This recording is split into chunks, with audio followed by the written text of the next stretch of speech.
সম্মানিত দিনী ভাই ও বোন, চলছে পবিত্র শাওয়াল মাস। 2 রাকাত সালাতুল হাজত নামাজ পড়ে নবীজির শিখানো একটি ছোট্ট দোয়া 11 বার যদি পাঠ করিতে পারেন, আপনার কপাল খুলে যাবে, ভাগ্য পরিবর্তন হয়ে যাবে। আপনি যা চাইবেন আল্লাহ তাআলা আপনাকে তাই দান করিবেন। যে দোয়াই করবেন সে দোয়াই কবুল করে নেবেন। সুবহানাল্লাহ। জীবনের সকল অভাব অনটন, দুঃখ কষ্ট পেরেশানি, বিপদ আপদ বালা মুসিবত সাথে সাথে দূর করে দিবেন। সম্মানিত দিনী ভাই ও বোন আমার, অনেকেই অনেক সমস্যায় জর্জরিত হয়ে আছেন।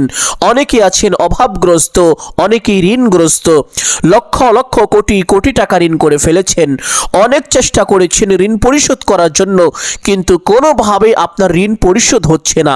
আমি বলবো এই ছোট্ট আমলটি করুন। আপনার ঋণের পরিমাণ যদি পাহাড় সমানও হয়ে থাকে, আল্লাহ নবী সাল্লাল্লাহু আলাইহি ওয়াসাল্লাম ওয়াদা করে বলেছেন, তবুও মহান আল্লাহ তাআলা আপনার সমস্ত ঋণ কুদরতিভাবে পরিশোধ করে দিবেন। সুবহানাল্লাহ। সম্মানিত দিনী ভাই বোন, অনেকেই চাকরি খুঁজছেন কিন্তু চাকরির ব্যবস্থা হচ্ছে না। বিভিন্ন সমস্যার কারণে আপনার চাকরি হয় না। আমি বলবো এই ছোট্ট আমলটি করুন, আল্লাহ তাআলা আপনাকে অতি দ্রুত ভালো চাকরির ব্যবস্থা করে দিবেন। অনেকেই বিদেশ যেতে চান কিন্তু ভালো ভিসা পান না। আমি বলবো এই ছোট্ট আমলটি করুন, আল্লাহ তাআলা আপনাকে অতি দ্রুত উন্নত মানের ভালো ভিসার ব্যবস্থা করে দিবেন। অনেকেই বিদেশ গিয়েছেন কিন্তু কাজ পাচ্ছেন না, কঠিন বিপদের মধ্যে আছেন, কাজের ব্যবস্থা হচ্ছে না। আমি বলবো এই ছোট্ট আমলটি করুন, আল্লাহ তাআলা অতি দ্রুত ভালো কাজের ব্যবস্থা করে দিবেন। সুবহানাল্লাহ। অনেকেই কঠিন রোগে আক্রান্ত হয়ে আছেন, যেই রোগের কোনো ঔষধ পাওয়া যায় না, যেই রোগের কোনো চিকিৎসা হয় না। আমি বলবো এই ছোট্ট আমলটি করুন। আল্লাহ নবী সাল্লাল্লাহু আলাইহি ওয়াসাল্লাম ওয়াদা করে বলেছেন, আল্লাহ তাআলা আপনার সমস্ত রোগ ভালো করে দিবেন। সুবহানাল্লাহ। অনেকে আছেন যাদের সন্তানাদি হয় না, খুব টেনশন পেরেশানের মধ্যে আছেন, বিভিন্ন রকমের চিকিৎসা নিয়েছেন, অনেক ডাক্তার দেখিয়েছেন, কবিরাজ দেখিয়েছেন, কিন্তু কোনোভাবে সন্তান হচ্ছে না। আমি বলবো এই ছোট্ট আমলটি করুন। আল্লাহ নবী সাল্লাল্লাহু আলাইহি ওয়াসাল্লাম ওয়াদা করে বলেছেন, আল্লাহ তাআলা আপনাকে নেককার সালিহিন সন্তান দান করিবেন, যেই সন্তান আপনার জন্য দুনিয়া ও আখিরাতের প্রত্যেকটি জায়গায় কল্যাণকর হবে। সুবহানাল্লাহ। সম্মানিত দিনী ভাই বোন, এক কথায় এই আমল করে আপনি আল্লাহ তাআলার কাছে যা চাইবেন, নবীজি ওয়াদা করে বলেছেন আল্লাহ তাআলা আপনাকে তাই দান করিবেন। সুবহানাল্লাহ। সম্মানিত দিনী ভাই ও বোন আমার, এই আমলটি কখন করিবেন, কিভাবে করিবেন, প্রত্যেকটি বিষয় আপনাদেরকে সুস্পষ্টভাবে বলে দিব। সকলেই গভীর মনোযোগ দিয়ে শুনবেন ইনশাআল্লাহ। এই আমলটি করার জন্য প্রথমে উত্তম রূপে ওযু করবেন। ওযুর পূর্বে ছোট্ট 2টি বিষয় অবশ্যই লক্ষ্য করবেন। 1 নম্বর বিষয় হলো ওযুর পূর্বে ওযুর নিয়ত করা। অনেকেই জানেন না ওযুর নিয়ত কিভাবে করতে হয়, অথচ কিতাবের মধ্যে এসেছে ইন্নামাল আমালু বিন্নিয়ত। প্রত্যেকটি আমল নিয়তের উপরেই নির্ভরশীল। যারা নিয়ত সঠিক তার আমল সঠিক হবে। নিয়ত যদি সহি না হয় তাহলে আমলও সহি হবে না। এই জন্য সম্মানিত দিনী ভাই বোন, অবশ্যই ওযুর পূর্বে ওযুর নিয়তটি এইভাবে করিবেন। আমি এখন আল্লাহ তাআলার সন্তুষ্টির জন্য ওযু করছি, তাহলে ওযুর নিয়ত হয়ে যাবে। অতঃপর বিসমিল্লাহির রহমানির রহিম পাঠ করে ওযু আরম্ভ করিবেন। কোন ইমাম বলেছেন ওযুর শুরুতে বিসমিল্লাহির রহমানির রহিম পাঠ করা না হলে তার ওযুই হবে না, ওযু বাতিল হয়ে যাবে। নাউযুবিল্লাহ। এই জন্য অবশ্যই সকলেই ওযুর পূর্বে এই ছোট্ট 2টি বিষয় লক্ষ্য রাখবেন। 1 নম্বর বিষয় ওযুর পূর্বে নিয়ত করা, 2য় নম্বর বিষয় ওযুর শুরুতে বিসমিল্লাহির রহমানির রহিম পাঠ করে ওযু আরম্ভ করা। সম্মানিত দিনী ভাই বোন, অতঃপর সুন্নত তরিকায় ওযু করবেন।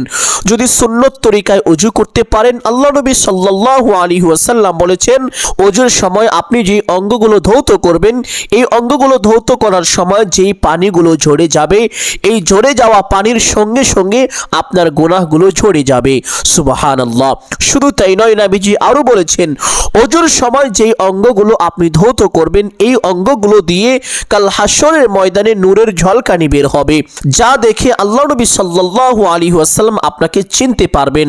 আপনাকে নিয়ে আল্লাহ তাআলার দরবারে সুপারিশ করে নিরাপদে জান্নাতে পৌঁছে দিবেন। সুবহানাল্লাহ। শুধু তাই নয়, আল্লাহ নবী সাল্লাল্লাহু আলাইহি ওয়াসাল্লাম বলেছেন, আলমার ও মা আমান আহাব্বা, যার সাথে যার মহব্বত তার সাথে তার কিয়ামত। নবীজি সাল্লাল্লাহু আলাইহি ওয়াসাল্লাম যেইভাবে ওযু করেছেন এইভাবে ওযু করাকে সুন্নত তরিকায় ওযু বলে। আর আপনি যদি সুন্নত তরিকায় ওযু করতে পারেন তাহলে কাল হাসরের ময়দানে নবীজির সঙ্গে আপনার হাসর হবে। সুবহানাল্লাহ, কতই না সৌভাগ্যবান হবেন আপনি নবীজির সঙ্গে যদি আপনার হাসর হয়ে যায়। এই জন্য সকলেই চেষ্টা করিবেন সুন্নত তরিকায় ওযু করার জন্য। ওযু শেষ করে আপনার ডান হাতের শাহাদাত আঙ্গুলটি আসমানের দিকে সোজা করে দিয়ে একটি ছোট্ট কালিমা শুধুমাত্র একবার যদি পাঠ করিতে পারেন, আল্লাহ নবী সাল্লাল্লাহু আলাইহি ওয়াসাল্লাম বলেছেন আল্লাহ তাআলা আপনার জন্য জান্নাতের 8টি দরজাই খুলে দিবেন। আপনি জান্নাতের যেই কোনো দরজা দিয়ে ইচ্ছে সেই দরজা দিয়ে সসম্মানে বিনা হিসাবে জান্নাতে প্রবেশ করতে পারবেন। আপনার জন্য কোনো বাধাই থাকবে না, হিসাবেরও ব্যবস্থা হবে না। সুবহানাল্লাহ। সম্মানিত দিনী ভাই বোন, আপনি যদি চান আপনার জান্নাতে যাওয়ার পথ অতি সহজ হোক, সুগম হোক, তাহলে অবশ্যই প্রত্যেক ওযুর পরে ছোট্ট কালিমাটি একবার এইভাবে পাঠ করিবেন। আশহাদু আল্লা ইলাহা ইল্লাল্লাহু ওয়াহদাহু লা শারীকা লাহ ওয়া আশহাদু আন্না মুহাম্মাদান আবদুহু ওয়া রাসূলুহু। কালিমাটি পাঠ করা শেষ করে একটি পবিত্র স্থানে চলে যাবেন। গিয়ে কিবলামুখী হয়ে দাঁড়িয়ে 2 রাকাত সালাতুল হাজত নামাজ পড়বেন। এই নামাজ 3টি সময় পড়তে পারবেন না। এই 3টি সময় নিষিদ্ধ সময়। এই 3টি সময় কখন তা আপনাদেরকে ভিডিওর শেষের দিকে বলে দিব ইনশাআল্লাহ। সম্মানিত দিনী ভাই বোন, অনেকেই জানেন না সালাতুল হাজত নামাজ কিভাবে পড়তে হয়, কোন কোন সূরা দিয়ে পড়তে হয়, এই নামাজের নিয়ত কিভাবে করতে হয়, আরবি নিয়ত না পারলে বাংলায় কিভাবে নিয়ত করবেন সহজ একটি নিয়ত বলে দিব। এবং এই নামাজের নিয়মটি আপনাদেরকে সংক্ষেপে অল্প সময়ের মধ্যে বলে দিব। সকলেই গভীর মনোযোগ দিয়ে শুনবেন ইনশাআল্লাহ। বিশেষ করে এই নামাজের সেজদায় মাথা রেখে নবীজির শিখানো একটি ছোট্ট দোয়া শুধুমাত্র 11 বার যদি পাঠ করিতে পারেন, আপনি মনে মনে যা চাইবেন, যেই আশা করবেন, আল্লাহ তাআলা আপনার প্রত্যেকটি আশাকে পূরণ করে দিবেন। সুবহানাল্লাহ। সম্মানিত দিনী ভাই ও বোন আমার, এই নামাজ পড়ার জন্য প্রথমে কিবলামুখী হয়ে দাঁড়াবেন। দাঁড়িয়ে যাই নামাজের দোয়াটি যদি পারেন একবার পাঠ করবেন, না পারলে পাঠ করতে হবে না, কোনো সমস্যা নেই। অতঃপর নামাজের নিয়ত করবেন। যারা আরবি নিয়তটি পারেন অবশ্যই আরবিতে করবেন। আরবি নিয়ত যদি না বোঝেন বা না পারেন তাহলে অবশ্যই বাংলায় নিয়ত করবেন। নিয়তটি আমি আপনাদেরকে বলে দিচ্ছি, সকলেই গভীর মনোযোগ দিয়ে শুনুন। নিয়তটি এভাবেই করার চেষ্টা করিবেন, আমি কিবলামুখী হই আল্লাহ তাআলার সন্তুষ্টির জন্য 2 রাকাত সালাতুল হাজত নামাজ পড়িতেছি। আর যদি আপনি এই আমলটি এশার নামাজের পর থেকে শুরু করে ফজরের ওয়াক্ত শুরু হওয়ার আগ পর্যন্ত এই সময়ের মধ্যে করেন তাহলে সালাতুল হাজত নামাজের নিয়তের স্থানে তাহাজ্জুদ নামাজের নিয়ত করবেন এইভাবে, আমি কিবলামুখী হয়ে আল্লাহ তাআলার সন্তুষ্টির জন্য 2 রাকাত তাহাজ্জুদ নামাজ পড়িতেছি। শুধু নিয়তের মধ্যে ভিন্নতা রয়েছে, বাকি সমস্ত বিষয়গুলো একই রকম ভাবে আদায় করে নেবেন ইনশাআল্লাহ। সম্মানিত দিনী ভাই ও বোন আমার, এই আমলটি যদি তাহাজ্জুদ নামাজ পড়ে করতে পারেন তাহলে সবচাইতে বেশি ভালো হবে। কারণ আল্লাহ নবী সাল্লাল্লাহু আলাইহি ওয়াসাল্লাম বলেন যে আল্লাহ তাআলার কাছে ফরজ ইবাদতের পরে নফল ইবাদতের মধ্যে সবচাইতে গুরুত্বপূর্ণ, সবচাইতে পছন্দনীয় ইবাদত হলো তাহাজ্জুদের নামাজ। সুবহানাল্লাহ। তাহাজ্জুদ নামাজ পড়ে কেউ যদি আল্লাহ তাআলার কাছে কোনো কিছু চায়, নবীজি বলেন আল্লাহ তাআলা তাকে কখনোই খালি হাতে ফিরিয়ে দেন না, অবশ্যই তার চাওয়াকে পূরণ করে থাকেন। এই জন্য সকলে চেষ্টা করিবেন এশার নামাজের পর থেকে শুরু করে ফজরের আগ পর্যন্ত এই সময়ের ভিতরে কমপক্ষে 2 রাকাত তাহাজ্জুদ নামাজ পড়ে এই আমলটি করার জন্য। যদি না পারেন দিনে এই আমলটি করেন বা মাগরিবের নামাজের পরে এই আমলটি করেন তাহলে অবশ্যই 2 রাকাত সালাতুল হাজতের নামাজ পড়ে এই আমলটি করবেন। সম্মানিত দিনী ভাই বোন, সালাতুল হাজত নামাজ এবং তাহাজ্জুদ নামাজের মধ্যে কোনো পার্থক্য নেই। আর এই 2টি নামাজ কিভাবে পড়তে হয় অনেকেই কিন্তু জানেন না। সংক্ষেপে বলে দিচ্ছি, তা হলো অন্যান্য নফল নামাজ আপনারা যেভাবে পড়েন ঠিক একই রকম ভাবে পড়বেন। অন্যান্য নফল নামাজ যেই সূরাগুলো দিয়ে পড়েন এই নামাজও সেই সূরাগুলো দিয়েই পড়বেন, আপনার নামাজ হয়ে যাবে, কোনো সমস্যা নেই। এই নামাজ পড়ার জন্য আলাদা কোনো নিয়ম বা নির্দিষ্ট কোনো দোয়া নেই।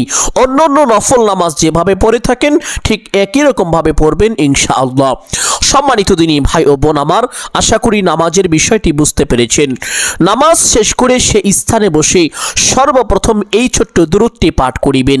এই দুরূদের ব্যাপারে কিতাবের মধ্যে এসেছে, এই দুরূদটি হলো ধন সম্পদ লাভের দুরূদ। এই দুরূদ বেশি বেশি পাঠ করলে ধন সম্পদ বৃদ্ধি হয়, এবং কেউ যদি নিয়মিত এই দুরূদটি পাঠ করেন আল্লাহ তাআলা তাকে দুনিয়াতেই গুপ্তধনের সন্ধান দিবেন। সুবহানাল্লাহ। ওই ব্যক্তি রাতারাতি একদিন ধনী হয়ে যাবে, এমনভাবে সে ধনী হবে যা সে কখনো কল্পনাও করতে পারবে না। আর সেই ছোট্ট দুরূদটি হলো আল্লাহুম্মা সাল্লি আলা মুহাম্মাদিন আবদিকা ওয়া রাসূলিকা ওয়া আলাল মুমিনিনা ওয়াল মুমিনাতি ওয়াল মুসলিমিনা ওয়াল মুসলিমাতি। দুরূদটি কতবার পাঠ করবেন? সম্মানিত দিনী ভাই বোন, আপনাদেরকে একটি চমৎকার হাদিস শোনাবো, শুনলেই বুঝতে পারবেন এই দুরূদটি কতবার পাঠ করা উচিত। এক হাদিসের মধ্যে এসেছে, এক সাহাবী রাদিয়াল্লাহু তাআলা আনহু একবার আল্লাহ নবী সাল্লাল্লাহু আলাইহি ওয়াসাল্লামের দরবারে চলে আসলেন। এসে আরজ করলেন, ইয়া রাসূলুল্লাহ সাল্লাল্লাহু আলাইহি ওয়াসাল্লাম, আমি যখন আমার জন্য দোয়া করব, এই দোয়ার কতটুকু অংশ আপনি রাসূলের উপরে দুরূদ পাঠ করব, আপনার জন্য আমি আল্লাহ তাআলার কাছে দোয়া করব? নবীজি বললেন, ও আমার সাহাবী, তোমার যতটুকু ইচ্ছে, তবে বেশি করলে ভালো। সাহাবী বললেন, ইয়া রাসূলুল্লাহ সাল্লাল্লাহু আলাইহি ওয়াসাল্লাম, আমি যদি আমার দোয়ার 4 ভাগের 1 ভাগ আপনার জন্য নির্ধারণ করি, আপনার উপরে দুরূদ পাঠ করি? নবীজি বললেন, ও আমার সাহাবী, তোমার যতটুকু ইচ্ছে, তবে আরো বেশি করতে পারলে ভালো। সাহাবী আবার বললেন, ইয়া রাসূলুল্লাহ সাল্লাল্লাহু আলাইহি ওয়াসাল্লাম, আমি যদি আমার দোয়ার 4 ভাগের 2 ভাগ, অর্থাৎ আমার দোয়ার অর্ধাংশ সময় আপনি রাসূলের উপরে দুরূদ পাঠ করি? নবীজি বললেন, ও আমার সাহাবী, তোমার যতটুকু ইচ্ছে, তবে আরো বেশি করতে পারলে ভালো। অতঃপর সাহাবী আবার বললেন, ইয়া রাসূলুল্লাহ সাল্লাল্লাহু আলাইহি ওয়াসাল্লাম, আমি যদি আমার দোয়ার 4 ভাগের 3 ভাগ আপনি রাসূলের উপরে দুরূদ পাঠ করি? নবীজি বললেন, ও আমার সাহাবী, তোমার যতটুকু ইচ্ছে, তবে আরো বেশি করতে পারলে ভালো। সাহাবী এবার বললেন, ইয়া রাসূলুল্লাহ সাল্লাল্লাহু আলাইহি ওয়াসাল্লাম, আমি যদি আমার দোয়ার 4 ভাগের 4 ভাগ, অর্থাৎ আমার সমস্ত দোয়াটুকু নিজের জন্য না করে শুধুমাত্র আপনি রাসূলের উপরে দুরূদ পাঠ করি? নবীজি সাথে সাথে বললেন, ও আমার সাহাবী, তাহলে তো তোমার সমস্ত উদ্দেশ্যই পূরণ হয়ে যাবে। তুমি দোয়া না করতেই তোমার মনের আশা আকাঙ্ক্ষা আল্লাহ তাআলা গায়বীভাবে পূরণ করে দিবেন। সুবহানাল্লাহ। সম্মানিত দিনী ভাই ও বোন, আপনি বা আমরা সকলেই যদি আমাদের নিজের জন্য আল্লাহ তাআলার কাছে দোয়া করি, এই দোয়া কবুল হতেও পারে, আবার নাও হতে পারে, কোনো গ্যারান্টি নেই। কিন্তু আপনি যদি আল্লাহ নবী সাল্লাল্লাহু আলাইহি ওয়াসাল্লামের উপরে বেশি বেশি দুরূদ পাঠ করতে পারি, তাহলে গ্যারান্টি আছে অবশ্যই আপনার আমার মনের আশা আকাঙ্ক্ষা আল্লাহ তাআলা পূরণ করে দিবেন। আমাদের দোয়া না করতেই এই মনের ভিতরে থাকা সমস্ত দোয়াকে কবুল করে নেবেন এবং আমাদের সকল হাজত পূরণ করে দিবেন। সুবহানাল্লাহ। এই জন্য সম্মানিত দিনী ভাই বোন, আমি আপনাদেরকে বলবো, চেষ্টা করিবেন এই দুরূদটি আমলের সময় কমপক্ষে 100 বার পাঠ করার জন্য। যদি এই দুরূদটি পাঠ করা কষ্ট হয়ে যায়, তাহলে ছোট্ট দুরূদ সাল্লাল্লাহু আলাইহি ওয়াসাল্লাম কমপক্ষে 100 বার পাঠ করিবেন। দুরূদটি পাঠ করা শেষ করে একটি ছোট্ট ইস্তেগফার পাঠ করিবেন, যেই ইস্তেগফারের ব্যাপারে পবিত্র হাদিসের মধ্যে এসেছে। আল্লাহ নবী সাল্লাল্লাহু আলাইহি ওয়াসাল্লাম বলেছেন, যেই ব্যক্তি এই ইস্তেগফার বেশি বেশি পাঠ করবে, আল্লাহ তাআলা তাকে বিশেষ 5টি পুরস্কার দান করবেন। 1 নাম্বার পুরস্কার, তার গুনাহ খাতা ক্ষমা করে দিবেন। 2 নাম্বার পুরস্কার, তার সংসার পরিবার জীবন থেকে সকল অভাব অনটন দুঃখ কষ্ট পেরেশানি বিপদ আপদ বালা মুসিবত দূর করে দিবেন। 3 নাম্বার পুরস্কার, আল্লাহ তাআলা তাকে চতুর্দিক থেকে বৃষ্টির মতো রিজিক দান করিবেন। রিজিকের যত দরজা আছে সমস্ত দরজা তার জন্য আল্লাহ তাআলা খুলে দিবেন। সুবহানাল্লাহ। 4 নাম্বার পুরস্কার, যাদের সন্তানাদি হয় না, তারা যদি এই ইস্তেগফারটি বেশি বেশি পাঠ করেন, নবীজি বলেছেন আল্লাহ তাআলা তাদেরকে অতি দ্রুত নেককার সালিহিন সন্তান দান করিবেন। 5 নাম্বার পুরস্কার, আল্লাহ তাআলা আপনাকে নিরাপদে জান্নাতে পৌঁছে দিবেন। সুবহানাল্লাহ। সম্মানিত দিনী ভাই ও বোন আমার, এই বিশেষ 5টি পুরস্কার যদি পেতে চান, তাহলে উঠতে বসতে চলতে ফিরতে যখনই সময় পাবেন, জীবনের সমস্ত গুনাহের কথা স্মরণ করে আল্লাহ তাআলার দরবারে লজ্জিত ও অনুতপ্ত হয়ে ক্ষমার আশায় একমাত্র আল্লাহকে সন্তুষ্টি করার উদ্দেশ্যে ইস্তেগফারটি এইভাবে পাঠ করিবেন। আস্তাগফিরুল্লাহাল আযীম ইন্নাল্লাহা গফুরুর রহিম। সম্মানিত দিনী ভাই বোন, আমলের সময় কমপক্ষে 100 বার পাঠ করিবেন। ইস্তেগফারটি পাঠ করা শেষ করে প্রথমেই আপনার অভাব অনটন দূর করার জন্য এবং ঋণ পরিশোধ করার জন্য এবং প্রাচুর্য লাভের জন্য একটি বিশেষ দোয়া পাঠ করিবেন, যেই দোয়া আল্লাহ নবী সাল্লাল্লাহু আলাইহি ওয়াসাল্লাম হযরত আলী রাদিয়াল্লাহু তাআলা আনহুকে শিখিয়েছিলেন। একবার এক ব্যক্তি হযরত আলী রাদিয়াল্লাহু তাআলা আনহুর কাছে চলে গেলেন কিছু সাহায্য চাওয়ার জন্য। আলী রাদিয়াল্লাহু তাআলা আনহু বললেন, হে ভাই, আমি কি তোমাকে এমন কয়েকটি বাক্য শিখিয়ে দিব যে বাক্যগুলো পাঠ করিলে তোমার ঋণের পরিমাণ যদি পাহাড় সমানও হয়ে থাকে তবু আল্লাহ তাআলা তা পরিশোধ করে দিবেন, তোমার সকল অভাব অনটন দূর করে দিবেন, তোমাকে প্রাচুর্য দান করিবেন। ওই ব্যক্তি তখন বললেন, হে ভাই, তাহলে আমাকে এই দোয়াটি শিখিয়ে দিন। অতঃপর হযরত আলী রাদিয়াল্লাহু তাআলা আনহু ব্যক্তিকে এই দোয়াটি শিখিয়ে দিলেন। তার সকল অভাব অনটন দুঃখ কষ্ট পেরেশানি অল্প কয়েকদিনের ভিতরেই দূর হয়ে গেল এবং আল্লাহ তাআলা তার রিজিকের মধ্যে প্রাচুর্য দান করলেন। সুবহানাল্লাহ। আর সেই ছোট্ট দোয়াটি হলো, আল্লাহুম্মা কফিনি বিহালালিকা আন হারামিকা ওয়া আগনিনি বিফাদলিকা আম্মান সিওয়াক। সমস্ত সাহাবী ইকরাম জানতো যে এই দোয়াটি অভাব মুক্তির দোয়া, এই দোয়াটি ঋণ পরিশোধের দোয়া, এই দোয়াটি প্রাচুর্য লাভের দোয়া। সুবহানাল্লাহ। যখনই কোনো সাহাবী অভাবের মধ্যে পড়ে যাইতেন, ঋণগ্রস্ত হয়ে যাইতেন, এই দোয়াটি স্মরণ করতেন, এই দোয়াটি বেশি বেশি পাঠ করতেন। এই জন্য সম্মানিত দিনী ভাই বোন, যারা একেবারে বেশি ঋণগ্রস্ত, খুবই অভাবের মধ্যে আছেন, তারা বেশি বেশি এই দোয়াটি পাঠ করবেন। উঠতে বসতে চলতে ফিরতে, বিশেষ করে 5 ওয়াক্ত নামাজের পরে 7 বার করে পাঠ করবেন এবং আমলের সময় কমপক্ষে 11 বার অবশ্যই পাঠ করিবেন, তবে চেষ্টা করিবেন 100 বার পাঠ করার জন্য। সম্মানিত দিনী ভাই বোন, দোয়াটি আরো একবার সহি শুদ্ধ করে পাঠ করছি, সকলেই গভীর মনোযোগ দিয়ে শুনুন। আল্লাহুম্মা কফিনি বিহালালিকা আন হারামিকা ওয়া আগনিনি বিফাদলিকা আম্মান সিওয়াক। দোয়াটি পাঠ করা শেষ করে আরেকটি ছোট্ট দোয়া পাঠ করবেন, যেই দোয়া পাঠ করলে আল্লাহ তাআলা আপনার সমস্ত হাজত গায়বী খাজানা থেকে পূরণ করে দিবেন। সুবহানাল্লাহ।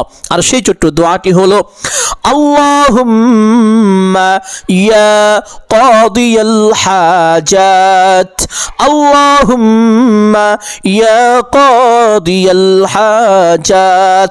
হে সমস্ত হাজত পূরণকারী আল্লাহ, আপনি আমার সমস্ত হাজত পূরণ করে দিন। সুবহানাল্লাহ। এইভাবে যদি এই ছোট্ট দোয়াটি 100 বার পাঠ করিতে পারেন, আল্লাহ তাআলা সাথে সাথে আপনার দোয়া কবুল করবেন, আপনার সমস্ত হাজত গায়বীভাবে পূরণ করে দিবেন। সুবহানাল্লাহ। যদি 100 বার পাঠ করা কষ্ট হয়ে যায়, কমপক্ষে 11 বার ছোট্ট দোয়াটি অবশ্যই পাঠ করিবেন।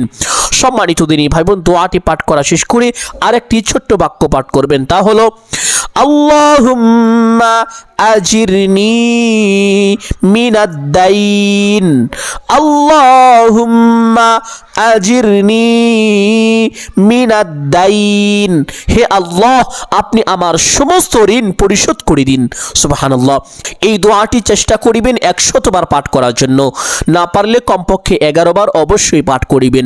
আরেকটি দোয়া পাঠ করবেন, এই দোয়াটি একটু কষ্ট হলেও পাঠ করবেন, কেননা এই দোয়ার ব্যাপারে আল্লাহ নবী সাল্লাল্লাহু আলাইহি ওয়াসাল্লাম শপথ করে এইভাবে বলেছেন যে, আমি ওই সত্তার শপথ করে বলছি যার হাতে আমার প্রাণ, যেই ব্যক্তি এই দোয়ার মাধ্যমে আল্লাহ তাআলার কাছে কোনো কিছু চাইবে, আল্লাহ তাআলা অবশ্যই তার চাওয়া পূরণ করবেন। সুবহানাল্লাহ। সম্মানিত দিনী ভাই ও বোন আমার, আর সেই ছোট্ট দোয়াটি হলো, আল্লাহুম্মা ইন্নী আসআলুকা বিআন্নী আশহাদু আন্নাকা আনতাল্লাহু লা ইলাহা ইল্লা আনতা আহাদুস সামাদুল্লাযী লাম ইয়ালিদ ওয়া লাম ইউলাদ ওয়া লাম ইয়াকুল লাহু কুফুয়ান আহাদ। দোয়াটি মুখস্থ করার শর্ত নয়, আপনি চাইলে দেখে দেখেও পাঠ করতে পারেন, আমল হয়ে যাবে। আমলের সময় কমপক্ষে 11 বার পাঠ করিবেন, চেষ্টা করিবেন 100 বার পাঠ করার জন্য। দোয়াটি পাঠ করা শেষ করে আবার সেই ধন সম্পদ লাভের ছোট্ট বিশেষ দুরূদটি এইভাবে পাঠ করিবেন। আল্লাহুম্মা সাল্লি আলা মুহাম্মাদিন আবদিকা ওয়া রাসূলিকা ওয়া আলাল মুমিনিনা ওয়াল মুমিনাতি ওয়াল মুসলিমিনা ওয়াল মুসলিমাতি। অতঃপর মোনাজাত করবেন এইভাবে, আলহামদুলিল্লাহি রাব্বিল আলামিন ওয়াস সালাতু ওয়াস সালামু আলা সাইয়্যিদিল আম্বিয়াই ওয়াল মুরসালিন। দোয়ার শুরুতে এই দুইটি বাক্য অবশ্যই একবার বলবেন। বলার পরে আপনার যা কিছু প্রয়োজন সমস্ত কিছু আল্লাহ তাআলার কাছে চাইবেন। চাওয়া শেষ করে 3 বার বলবেন, ইয়া যাল জালালি ওয়াল ইকরাম, ইয়া যাল জালালি ওয়াল ইকরাম, ইয়া যাল জালালি ওয়াল ইকরাম। অতঃপর একবার বলবেন, হে আল্লাহ, আপনার হাবিবের উসিলা করে আমার সমস্ত দোয়া মুনাজাত কবুল আর মঞ্জুর করে নিন। অতঃপর 3 বার বলবেন, আমিন আমিন আমিন বিরহমাতিকা ইয়া আরহামার রাহিমিন। মোনাজাত শেষ করে অনর্থক কথাবার্তা না বলে সে স্থানে বসেই একবার দুরূদ শরীফ পাঠ করবেন সাল্লাল্লাহু আলাইহি ওয়াসাল্লাম। সাথে সাথে আপনার দোয়া আল্লাহ তাআলার আরশ আযমে পৌঁছে যাবে, আপনার দোয়া কবুল আর মঞ্জুর হয়ে যাবে। এইভাবে যদি এই আমলটি করতে পারেন, আপনার সমস্ত হাজত আল্লাহ তাআলা গায়বীভাবে পূরণ করে দিবেন। আপনি যদি দোয়া নাও করেন কোনো সমস্যা নেই, আপনার মনের মধ্যে যে আশা আকাঙ্ক্ষাগুলো আছে এই আমলের বরকতে প্রত্যেকটি আশা আকাঙ্ক্ষা আল্লাহ তাআলা পূরণ করে দিবেন। সুবহানাল্লাহ। সম্মানিত দিনী ভাই ও বোন আমার, আমি আশা করছি আজকের এই আমলটি আপনাদের সকলের জন্য অত্যন্ত গুরুত্বপূর্ণ এবং উপকারী ছিল। অতএব সকলকে বলবো সদকায়ে জারিয়ার উদ্দেশ্যে কমপক্ষে একটি হলেও ভিডিওটি শেয়ার করে দিবেন। যদি আলোচনাটি ভালো লাগে অবশ্যই ভিডিওতে একটি লাইক করবেন, কমেন্টে আমিন বলে দোয়ায় শরীক থাকবেন। যারা এই চ্যানেলের নতুন দর্শক রয়েছেন চেষ্টা করিবেন চ্যানেলটি সাবস্ক্রাইব করে রাখার জন্য। আরেকটি কথা বলতে ভুলে গিয়েছি, তা হলো এই নামাজের সেজদার মধ্যেই নবীজির শেখানো সেই দোয়াটি কিভাবে পাঠ করবেন। সম্মানিত দিনী ভাই বোন সকলেই লক্ষ্য করুন, আপনি যখন সালাতুল হাজত বা তাহাজ্জুদ নামাজ পড়বেন এই নামাজের সেজদায় যাবেন, আল্লাহু আকবার বলে সেজদায় যাওয়ার পরে সেজদায় মাথা রেখে সেজদার তাসবিহ 3 বার 5 বার বা 7 বার পাঠ করবেন।